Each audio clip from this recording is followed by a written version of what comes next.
नमस्कार प्रियास किचन में आपण समस्त को अनेक अनेक स्वागत। आज आम बनवा गोटे खांटी ओडिया रेसिपी आंबुल दिया चुना माछा बेसर। ये खास करके गरम भात सहित खावाई बहुत टेस्ट लगी था। तेरे आप टेस्टी रेसिपी को देखापी भिडियो को फुल वॉच करूँ। आशा करी रेसिपी आपण मानक भल लगे प्लीज भिडियो को लाइक करेंगे, सांग सहित शेयर करेंगे। चैनल जदि आपण मैंने नुआ अच्छा तेज प्लीज चैनल को सब्सक्राइब करने पाखे छोट bell icon all option click करेंगे जहाँद्वारा मो अपलोड करते मो समस्त वीडियो नोटिफिकेशन आप सर्वप्रथम पाइपर। तेरे चलते डेरी न करी आज रेसिपी को स्टार्ट करवा।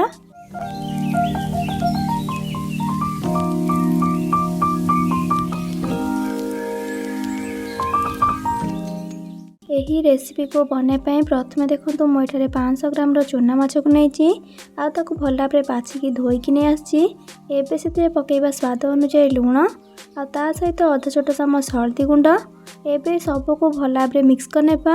मु तो ये 500 ग्राम चुना माछ को नहीं आप अधिक नहीं पारे कि कम नहीं पारे। ये मु लुण हलदी भल भाव माछ को गोली नहीं।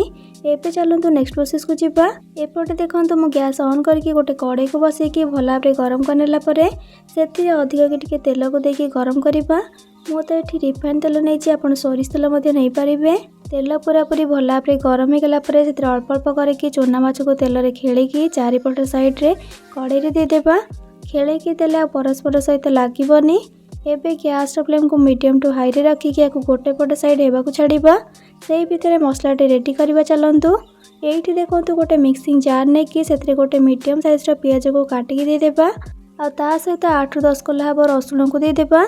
एबे देबा से 2 चामच कला सोरिष आ तार अधा माने गोटे चामच जीरा को देदेबा। एबे से 5 ରୁ 6 शुखला लंका को दौची आपण लंका निज हिसाब से दे पारिबे। एबे से आवश्यक अनुसार पानी को देकी भल भाव चिकन करके बाटिकी नहीं आसवा। ये देखो तो मसला पेस्ट आमर रेडी गला ताको साइड रखा।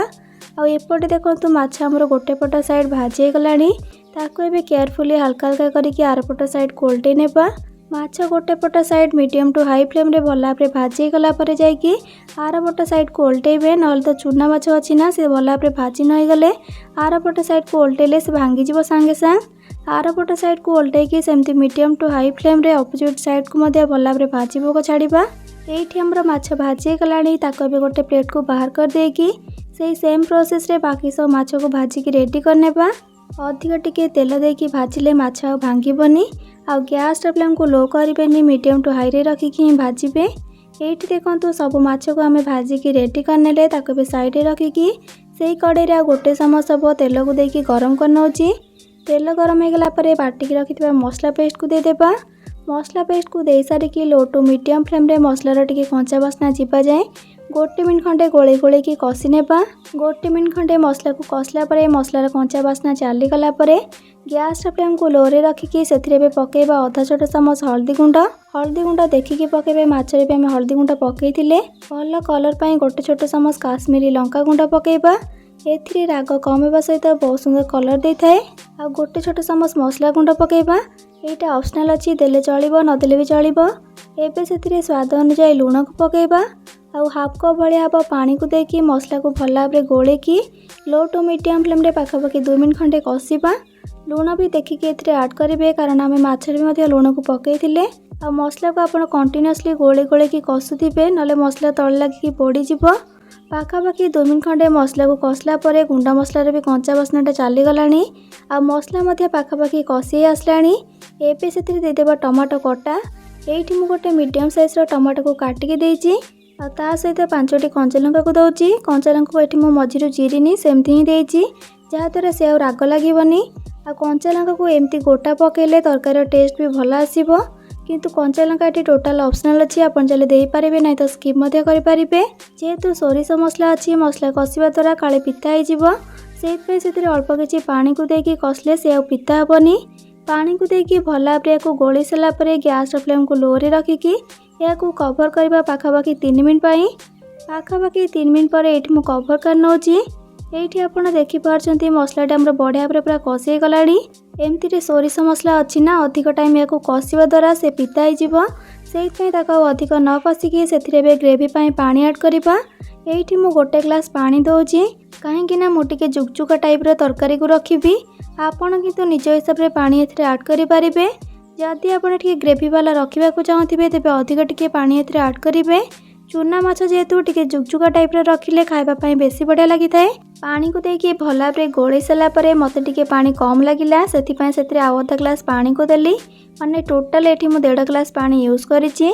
पानी को देकी पुणी थरे को मिसै की गैस फ्लेम को हाई करिबा आ हाई फ्लेम रे को भल भाबरे फुटिबा को छाड़िबा। एठी आपण देखि पारछंती तरकारी फुटिबा स्टार्ट हे गलानी। एबे सेतिरे भाजी के रखितिबा चूना माछ सब को दे देबा। माछ सब को दे सला परे भल भाबरे को मिसै की लो टू मीडियम फ्लेम रे पाखापाखि 4 ରୁ 5 मिनिट खंडे फुटिबा को छाड़िबा। आपण चाहे कवर करके मध्य एको फुटिबा को छाड़ी पारिबे। पाखापाखि 4 ରୁ 5 मिनिट पर एठी आपण देखि पारछंती तरकारी हमर पाखापाखि हे आसलानी।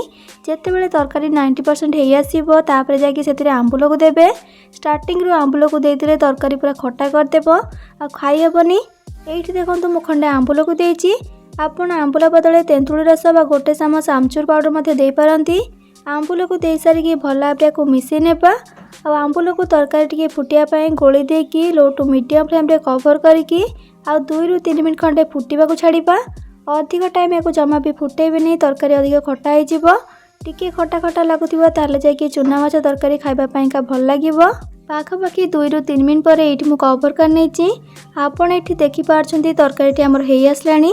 आ जेमति कि आपण को मु कहिथिले मु टिके जुगजुगा टाइप रे रखी बोली बा सेई भले एठी मोर हेईची। या ठंडा हे गला परे पुनी आउरी सुखिला हे जिवो। सेइत पे याको अधिक न फुटे की शेष रे खाली किछि कटा हेतिबा धनिया पत्र को देकी भल भाबरे को गोळी की गैस फ्लेम को ऑफ करनेबा। एठी हमर एबे रेडी गला आंबुल दिया चूना माछ बेसर। आपण याको गरम गरम भात सहित खाइबे देखबे मजा आसीबो खाइबे पईका। तेबे आपण गोटे थर बनांतो बनेकी खाइला परे केमती लागिला मो सहित आपण अनुभव निश्चिंत शेयर करिवे। भल लागिले प्लीज वीडियोटी को लाइक करिवे सांग मानक सहित शेयर करिवे। चैनल जदि आपण माने नुआ अछंती तेबे प्लीज चैनल को सब्सक्राइब करनेबे आ पाखरे थिबा छोटो bell icon all option click करिवे जादर मो अपलोड करथिया मो समस्त वीडियो नोटिफिकेशंस आपण सर्वप्रथमे पाई परिबे। तेबे आज पई रहउची पुनी आसीबि नुआ रेसिपी नेकी से पर्यंत रहिली। Love you all. जय जगन्नाथ।